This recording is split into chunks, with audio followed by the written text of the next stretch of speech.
COVID, probably one of the highest vaccination, but also the lowest number of deaths from COVID, a real model for the world. It's about science, but it's also about community acceptance of a plan, and that is called leadership. So thank you for that, a lesson to all of us. For that, a lesson to all of us.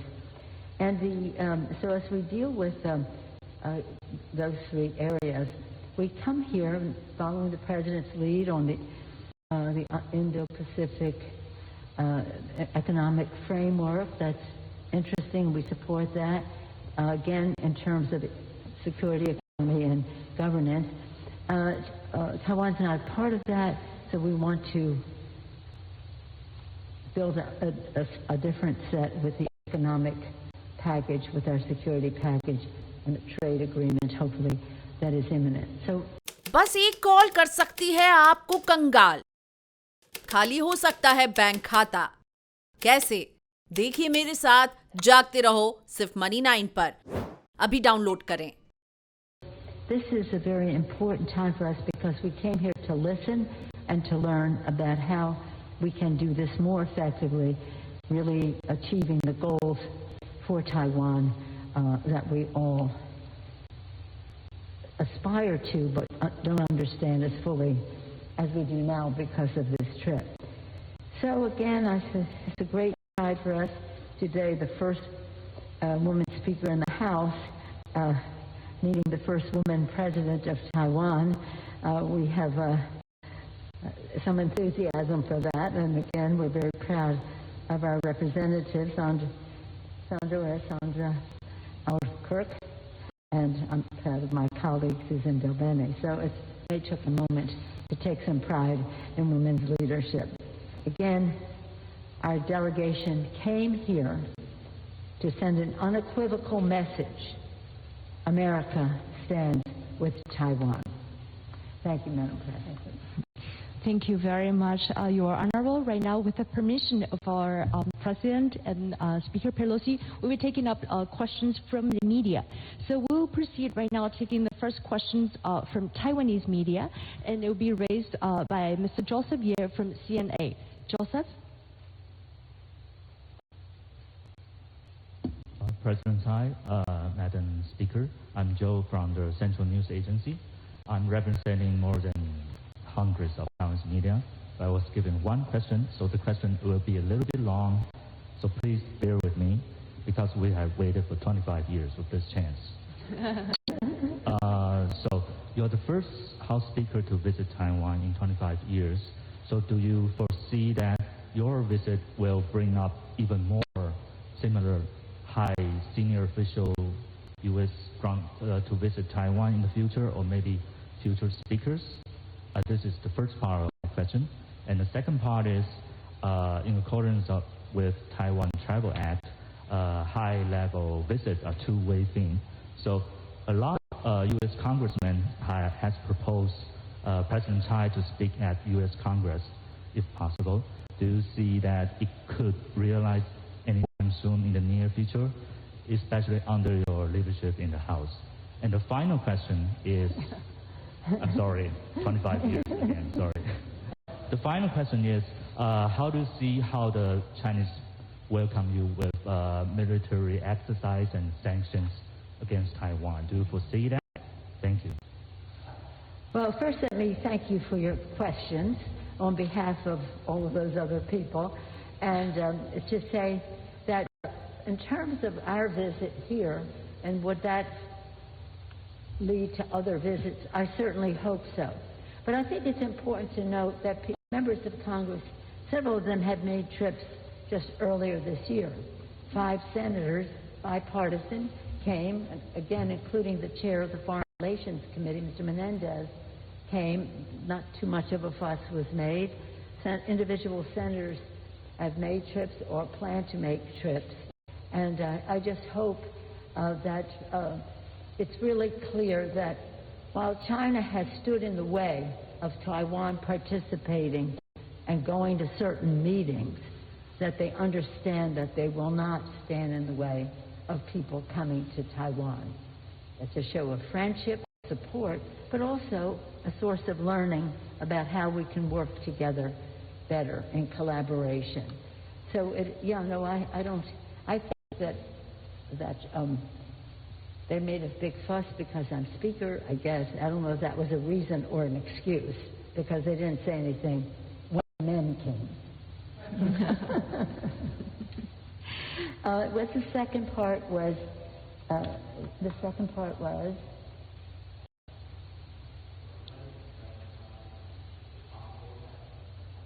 invited to the U.S. Congress to make... that was the third part, but I'll go there. Okay. That was the third part I thought. We haven't had a joint session in probably 3 years in Congress, partially because of COVID. Even before that, it was Christmas and all that. So we haven't had many joint sessions. But we have tried to accommodate visits by bringing together, both sides of the aisle and both sides of the Capitol. And I would hope that that opportunity would be there. The joint session has become something, again, because of COVID, we aren't able to. It's even hard for us to do the President's State of the Union address, because you have to space and you have to time and, well, here we are. I don't know. I think that whatever China was going to do, they will do in their own good time. What excuse they may use to do it is another thing. But you really know more about that than I do. I do think that it's really important for the message to be clear that in the Congress, House and Senate, Democrats and Republicans are committed to the security of Taiwan in order to have Taiwan be able to most effectively defend themselves. But it also is about our shared values of democracy and freedom and how Taiwan has been an example to the world in that regard. And whether it's certain insecurities on the part of the President of China as to his own political situation that he's rattling a saber, I don't know. But it doesn't really matter. What matters to us is that we salute the successes of Taiwan. We work together for the security of Taiwan, and we just take great lessons from the democracy in Taiwan. Thank you very much, Madam Speaker. Right now we take questions from the international media, and I would like to invite Samson Ellis. He is the Taipei Bureau Chief of Bloomberg News. Samson? Oh, thank you. Madam President, Madam Speaker, we have seen the Chinese authorities take multiple economic actions against individual Taiwanese companies and entire sectors of the economy here. Taiwan has already paid a cost for your visit and is likely to continue to do so over the coming days and weeks. What concrete, tangible benefits can you promise Taiwan to offset the cost of your trip? Well, at the same time as this trip is taking place and in recognition of our common interest economically, we just passed the Chips and Science Act. This is something that opens the door for us to, again, have better economic exchanges. I know that some Taiwan businesses, significant ones, are already planning to invest in manufacturing in the United States. And the ingenuity, the entrepreneurial spirit, the brain power, whatever, the intellectual resource that exists in Taiwan, and the success of the tech industry here for one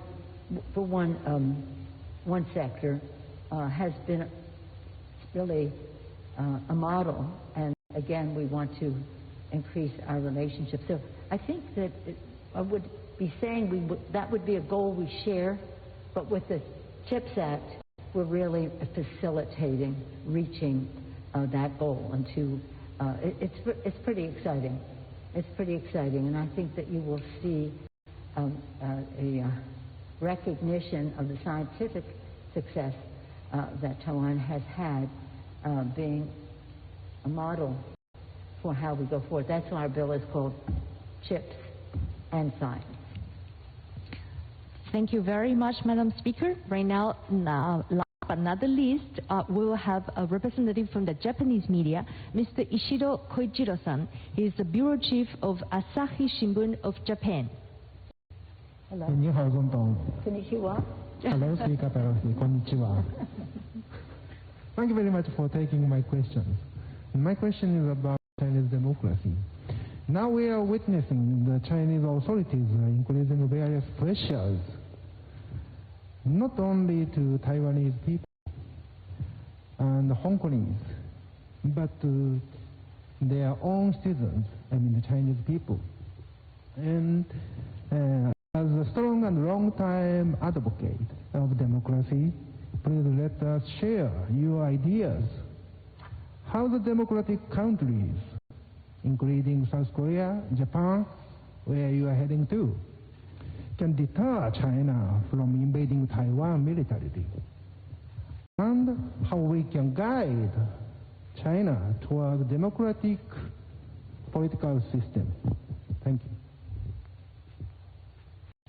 Well, two things. In the context, your question comes in the context of right now a struggle between autocracy and democracy in the world.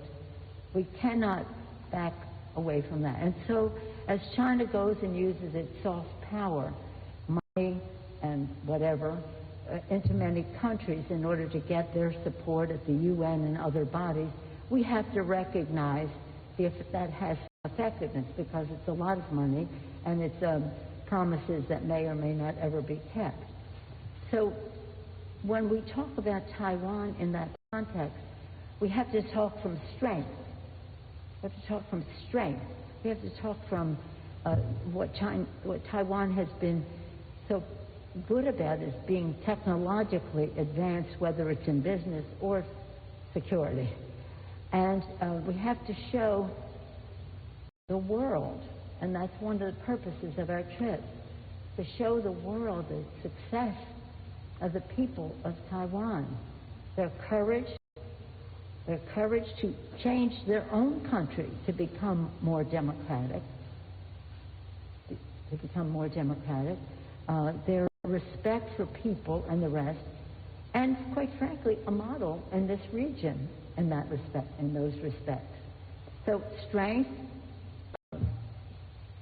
goodwill, and again, the demonstration of a democracy that has evolved to a stronger place now, and it offers a very strong contrast to what's happening in mainland China.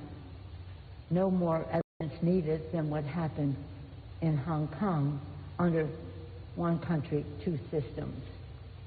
It didn't happen. But again, we're not here to talk about mainland China. We're here to talk about Taiwan. We have our our Taiwan Relations Act. We support the communiques, this, that, and the other thing that have gone before. So we're supporters of the status quo and the rest. We don't want anything to happen in Taiwan by force. So strength, and one of the biggest sources of strength is democracy. I said at a meeting earlier with the parliamentarians, in our earliest days of our founding of our country, Benjamin Franklin presidency said, freedom and democracy. Freedom and democracy on one thing, security here. If we can't have either if we don't have both. क्या आपने भी खरीद लिया है गलत share? हो गया है भारी नुकसान? देखिए मेरे साथ 80-90 पूरे 100 सिर्फ मनी 9 पर अभी डाउनलोड करें।